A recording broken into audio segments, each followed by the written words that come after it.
નમસ્કાર મિત્રો, trending Gujarat YouTube ચેનલમાં આપ સર્વેનું હાર્દિક સ્વાગત છે। મિત્રો, દેશ અને દુનિયાના તાજા અને મહત્વના સમાચાર સૌથી પહેલા મેળવવા માટે અમારી ટ્રેન્ડિંગ ગુજરાત યુટ્યુબ ચેનલને સબસ્ક્રાઇબ કરી લેજો અને બાજુમાં આપેલા ઘંટડીના નિશાનને પણ દબાવી દેજો, જેથી અમારા અવનવા વિડીયોની અપડેટ સૌથી પહેલા તમને મળતી રહે। મિત્રો, આ રાજ્યની સરકારે ક્રિસમસ ઉપર કર્મચારીઓને મોટી ભેટ આપી છે। મોંઘવારી ભથ્થામાં કર્યો છે 3% વધારો। મિત્રો, ઝારખંડ સરકારે નાતાલની પૂર્વ સંધ્યાએ રાજ્યના સરકારી કર્મચારીઓને મોટી ભેટ આપી છે। મુખ્યમંત્રી હેમંત સોરેનની અધ્યક્ષતામાં મંગળવારે સાંજે મળેલી કેબિનેટની બેઠકમાં સરકારી કર્મચારીઓને મળવાપાત્ર મોંઘવારી ભથ્થામાં 3%ના વધારાને મંજૂરી આપવામાં આવી છે। હવે તેમને 1 જાન્યુઆરી 2016થી લાગુ થયેલા સુધારેલા પગાર ધોરણ 53% મોંઘવારી ભથ્થું મળશે। મિત્રો, તમને જણાવી દઈએ કે કેન્દ્ર સરકારે તાજેતરમાં જ તેમના કર્મચારીઓના મોંઘવારી ભથ્થામાં વધારો કર્યો હતો। તે જ રીતે ઝારખંડ સરકારે 1 જુલાઈ 2024થી વધેલા મોંઘવારી ભથ્થાની ચૂકવણીને મંજૂરી આપી છે।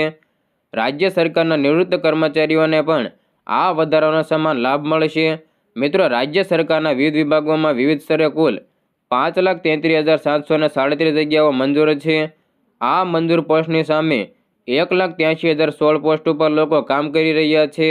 રાજ્ય સરકાર દ્વારા નિયમિત પોસ્ટ ઉપર કામ કરતા કર્મચારીઓના પગાર અને ભથ્થા પાછળ વાર્ષિક આશરે 16,000 કરોડનો ખર્ચ કરવામાં આવે છે। કેબિનેટે પ્રધાનમંત્રી ઉચ્ચ શિક્ષણ મિશન PM ઉષા અંતર્ગત મંજૂર કરાયેલી યોજના અનુસાર હજારીબાગ સ્થિત વિનોબા ભાવે યુનિવર્સિટીમાં ₹99 કરોડ 56 લાખના ખર્ચે નવા બાંધકામ માટે વહીવટી મંજૂરી પણ આપી છે। ઝારખંડમાં સાર્વજનિક સ્વાસ્થ્ય ઇન્ફ્રાસ્ટ્રક્ચર અને સ્વાસ્થ્ય સેવાઓ સંચાલન ઉપર ભારતના નિયંત્રક અને મહાલેખા પરીક્ષકની રિપોર્ટને ઝારખંડ વિધાનસભાના પટલ ઉપર આગામી સત્રમાં દરખાસ્તને પણ મંજૂરી આપી છે। કેબિનેટની બેઠક પહેલાં મુખ્યમંત્રી હેમંત સોરેને ઝારખંડમાં હોમગાર્ડના નિયમો સાથે સંબંધિત એક મહત્વપૂર્ણ પ્રસ્તાવને પોતાની મંજૂરી આપી હતી। આ મુજબ 2014માં નિયમો અમલ પહેલાં ફરજ દરમિયાન મૃત્યુ પામેલા હોમગાર્ડ આશ્રિતોને માનવતાના ધોરણે વન ટાઈમ સિસ્ટમ હેઠળ હોમગાર્ડની ફરજ માટે નોંધણી કરાવી શકાશે। આગામી કેબિનેટ બેઠકમાં દરખાસ્તને મંજૂરી મળ્યા બાદ આ નિર્ણયનો અમલ કરવામાં આવશે। હવે મિત્રો, ગુજરાતમાં વીજળી બિલ સસ્તું થવાને લઈને મોટા સમાચાર સામે આવ્યા છે। વર્ષના અંતે રાજ્ય સરકારે લોકોને સારા સમાચાર આપ્યા હતા, જેમાં સરકારે વીજળીના યુનિટ દીઠ ફ્યુઅલ ચાર્જિસ ઘટાડ્યા છે। આ ડિસેમ્બર સુધી ₹2.85 ટેરિફ લાગુ હતું, ત્યારે જાન્યુઆરી મહિનાથી ₹2.45 ટેરિફ થશે।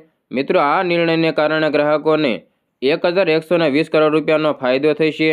ગાંધીનગરથી ઉર્જા મંત્રી એવા કનુ દેસાઈનું નિવેદન સામે આવ્યું હતું, જેમાં તેમણે જણાવ્યું કે વીજળીમાં યુનિટ દીઠ 40 પૈસા ફ્યુઅલ ચાર્જમાં ઘટાડો થશે। ફ્યુઅલ ચાર્જિસના ભાવ નક્કી થતા હોય છે, ત્યારે યુક્રેન રશિયા યુદ્ધ વખતે કોલસો મોંઘો હતો, ત્યારે આ મોંઘા કોલસાને કારણે તકલીફ પડી હતી। ડિસેમ્બર સુધી ₹2.85 ટેરિફ હતી, હવે ₹2.45 ટેરિફ થતાં ઘટાડાનો નિર્ણય કર્યો છે। મિત્રો, વધુમાં તેમણે જણાવ્યું કે ઓક્ટોબરથી ડિસેમ્બર 2024ના પ્રવર્તમાન ત્રિમાસિક સમયગાળા દરમિયાન 2.85 પ્રતિ યુનિટના દરે ફ્યુઅલ ચાર્જિસની વસૂલાત કરવામાં આવે છે। રાજ્ય સરકાર હસ્તકની વીજ વિતરણ કંપનીઓ દ્વારા ચાલુ વર્ષ દરમિયાન અસરકારક રીતે ફ્યુઅલ સરચાર્જનો દર જાળવી રાખ્યો છે। વધુમાં ચાલુ નાણાકીય વર્ષ 2024-25 દરમિયાન યોગ્ય અને કાર્યક્ષમ વીજ ખરીદના સંચાલન અને સ્થિર વીજ ખરીદના દરને ધ્યાનમાં લઈને રાજ્ય સરકાર દ્વારા ગ્રાહકોના વિશાળ હિતમાં ફ્યુઅલ સરચાર્જના દરમાં પ્રતિ યુનિટ 40 પૈસાનો ઘટાડો કરવામાં આવ્યો છે, જે મુજબ તારીખ 1/10/2024થી પ્રવર્તમાન ત્રિમાસિક સમયગાળા દરમિયાન કરેલ વીજ વપરાશ ઉપર ગ્રાહકોને પ્રતિ યુનિટ 40 પૈસાનો લાભ થશે।